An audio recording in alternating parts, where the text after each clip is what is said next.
ऐसा कहा जाता है कि अगर आपको कोई अच्छी सी प्रोडक्ट की सर्विसेज लेनी है या फिर आपको कोई प्रोडक्ट ही खरीदना है तो उसको लॉन्च करने से पहले सबसे बड़ा काम करना चाहिए कंज्यूमर रिसर्च। ये जानने की कोशिश करना चाहिए कि कंज्यूमर की एक्सप्लिसिट नीड और नॉट एक्सप्रेस नीड्स क्या हैं। ये मार्केटिंग टर्म मैंने यूज किया, इसका मतलब है कि जो आप एक्सप्रेस कर पा रहे हैं, मुझे तो ये चाहिए, मुझे तो ये चाहिए, और कुछ ऐसी नीड्स जो खुद के निकालनी पड़ती हैं, आपको चाहिए थी लेकिन आप एक्सप्रेस नहीं कर पा रहे हो, उस तरीके से आपने सोचा नहीं है। अब ये सब करने में लगते हैं बड़े पैसे।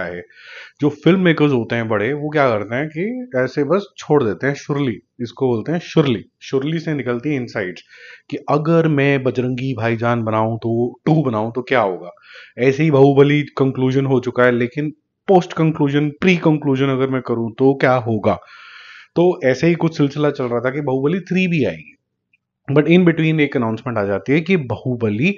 का जो है एक पार्ट बन रहा है जो कि एनिमेशन पार्ट है 120 करोड़ रुपए में, जहां पर जो सेंट्रल प्लेस है वो महेशमती को दिया जाएगा। क्या ये अच्छी स्ट्रैटेजी है? क्या प्रभास ही प्रभास थे जिसकी वजह से बाहुबली चली है, या उसके पीछे राजा मौली की कोई बहुत ही जबरदस्त तरीके के डायरेक्शन सोच थी और उनके पिताश्री की बहुत ही अच्छी राइटिंग थी जिसने इसको एक बहुत ही मेजमराइजिंग सी स्टोरी बनाया। मैं अपना विचार आपके सामने रख देता हूँ। अगर हम आज की डेट में एक डिबेट खोल के ही बैठे हुए हैं कि Prabhas is the biggest star, तो प्रभास के दो फेज हैं, एक प्री बाहुबली और एक पोस्ट बाहुबली। प्री बाहुबली पता नहीं क्या था, कुछ चलता था कि भी नहीं चलता था, लेकिन पोस्ट बाहुबली क्या हुआ कि जैसी बाहुबली 1 और 2 रिलीज हुई, इसमें कौन है जी, इसके अंदर वो एक कोई साउथ का हीरो है और अच्छी एक्टिंग कर रहा है, बड़ा ही जबरदस्त तरीके का एक्शन कर रहा है, स्टार बनेगा लगता है, ऐसी बातें होनी शुरू हो गई, ट्रेड गर्म हो गया, प्रोड्यूसर्स गर्म हो गए, और इतनी ज्यादा ये पिक्चर चल गई कि उसके बाद सबने बोला कि ये तो बहुत ही बड़ा स्टार बनने वाला है, और इस उम्मीद से कि बार बार हमें बाहुबली देखने को मिलेगी जितनी बार भी वो स्क्रीन पे आएगा, तो कहीं ना कहीं वो 100 करोड़ की ओपनिंग, वो 125 करोड़ की ओपनिंग, इस तरीके की बातें, बड़ी बड़ी बातें होनी शुरू होगी। राइटफुली सो कि अगर आप इतनी बड़ी पिक्चर दोगे, दोनों पार्ट इतने बड़े हिट होंगे हिंदी में भी और अलग लैंग्वेजेस में, ओवरसीज में, तो वो रुझान आना जरूरी है। तो अगर इसकी एनिमेटेड सीरीज बनती है तो कंसंट्रेशन जो होना होना चाहिए इसका, बाहुबली का, किस चीज के ऊपर होना चाहिए? क्या पार्ट 1 और पार्ट 2 में महिष्मती को बहुत अच्छे तरीके से एक सब्जेक्ट मैटर की तरह बड़ा बनाया गया? जैसे कि अगर आप गेम ऑफ थ्रोन से पैरेलल ड्रॉ करें तो बड़े सारे आपको 7 किंगडम्स दिखते हैं और हर किंगडम की कहानी के ऊपर फोकस किया जाता है, लेकिन यहाँ पर तो सिर्फ एक ही कहानी है भाई, महिष्मती, और महिष्मती ही दिमाग में घुसा हुआ है, और कोई तो घुसा भी नहीं हुआ है। अगर ये एस्पेक्ट को अगर हम 2 मिनट के लिए पॉज करें और दूसरा एस्पेक्ट देखें कि क्या प्रभास जो है वो एक बहुत बड़ा एलिमेंट था, तो अगर प्रभास का एनिमेटेड वर्जन आएगा तभी चलेगी, तो नहीं चलेगी। ऐसे बाहुबली की तो ऑलरेडी बन चुके हैं, तो इसमें क्या स्पेशल होगा? इसको भी पॉज करते हैं।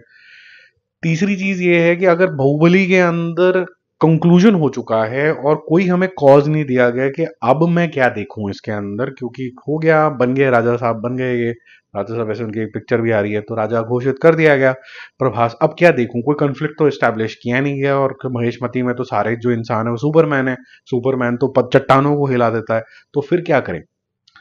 तो अगर आप फिर से ड्रॉ करें पैरेलल, अगर गेम ऑफ थ्रोन्स के अंदर, तो वहां पर जैसे महेशमती है, एक कलावती, एक मायावती, कई सारे वती हो सकते हैं जहां पर अपने अपने किंगडम्स की एक नई नई नरेशन आ सकती है। इसका मतलब क्या हो गया कि Prabhas is not important, what is important, a great story from that kingdom is important. For example वो जो अलग लैंग्वेज बोलने वाले वो काले काले से लोग दिखाए थे इसके अंदर, वो भी एक अपने आप में एक स्टोरी है, but may not be that interesting, लेकिन और किरदार, विच मीन्स कि जैसे मैंने आपको स्टार्टिंग के अंदर बोला कि before the release of Baahubali, who was Prabhas, nobody knew, and suddenly everybody knew, knows him today। तो अगर everybody knows him today, तो इसमें जो चमत्कारी चीज जो आई वो आई राइटिंग की, और चमत्कारी चीज आई डायरेक्शन की कि कैसे प्रेजेंट करना है इसको। ऑफ कोर्स हर एक का ऑरा वैसा नहीं होता है प्रभास जैसा कि भाई इतना बड़ा बना पाए, बट ये दोनों का अगर विजन नहीं होता तो तीसरा चौथा तो कभी चीज कोई आती नहीं, ना राणा दुर्गावती आता, ना कोई प्रभास आता, बट ये दोनों चीजें बहुत ज्यादा इंपॉर्टेंट हो जाती हैं। तो क्या राजा मौली साहब अगर खुद इस डायरेक्शन के उतरते हैं एनिमेशन के अंदर और किसी और के ऊपर नहीं छोड़ते हैं, स्टोरी तो ऑब्वियसली महेशमती और राज्यों के इन एंड अराउंड घूमेगी, तो क्या ये एक इंटरेस्टिंग टॉपिक बन सकता है कि एक सीरीज ही बन गई है अब इसके ऊपर, आपके बड़े सारे चैप्टर्स या फिर बड़े सारे सीजन आ रहे हैं। मुझे लगता है कि बहुत से लोग इमोशनली होके ये बोलेंगे कि Prabhas is the central figure, तो अगर वो नहीं है या फिर उसका एनिमेटेड फिगर कुछ एक बड़े कंफ्लिक्ट में नहीं पड़ रहा, तो फिर इसकी जरूरत नहीं है। और सेलिब्रेशन भी क्या करें, क्योंकि घिस दी है हमने बाहुबली देख देख के सबने, और अप्रिशिएट भी करी है, तो हम क्या करें। तो मुझे लगता है कि the answer lies in the brilliance of Rajamouli, कि अगर राजा मौली और उनके फादर साहब बहुत अच्छे तरीके से महेशमती जनरेशंस ना दिखाएं दिखाएं कि भाई महेशमती में और क्या क्या कन्फ्लिक्ट हो रहे हैं, अगर जीओटी के रूट में जाते हैं, महेशमती, टमावती, कलावती, जैसे मैंने बोला, ये सारे जोन में जाते हैं, and Mahishmati can still be a central figure, लेकिन वो हमेशा जीतता है, या फिर जो भी पॉलिटिक्स उसके अंदर होती है वहां पर और किरदार आते हैं बाहुबली जैसे, उसमें आपको एक इंटरेस्ट जनरेट हो सकता है, मुझे लगता है। तो मैं काफी हद तक सहमत नहीं हूं कि सिर्फ प्रभास था जिस वजह से बाहुबली चली। मुझे लगता है कि इस केस के अंदर, स्पेसिफिकली इस मूवी के अंदर, एक्टर्स बहुत कंट्रीब्यूट करते हैं, फॉर श्योर करते हैं, कभी कभी मूवी को कंप्लीटली स्पेशल बना देते हैं। जैसे कि बर्फी के अंदर मैं बोलूंगा कि जो मैजिक आया वो एक्टिंग से आया, ठीक है, रणबीर कपूर की। इस केस के अंदर प्रभास ने बहुत स्ट्रॉन्ग कंट्रीब्यूशन किया, बट मेजर जो कंट्रीब्यूशन है, जो विजन है, जिसने साउथ सिनेमा की एंट्री गेट हर जगह पे खोल दिए, वो उनके फादर हैं राजा मौली को, और राजा मौली खुद हैं। तो ये जो अगर एनिमेटेड सीरीज 120 करोड़ में आएगी, 2 ढाई साल में बनेगी जैसी न्यूज आ रही है, अगर ये सच है, अगर इसको इस महेशमती, टमावती, कमावती के जोन में अगर इसको अप्रोच किया जाता है,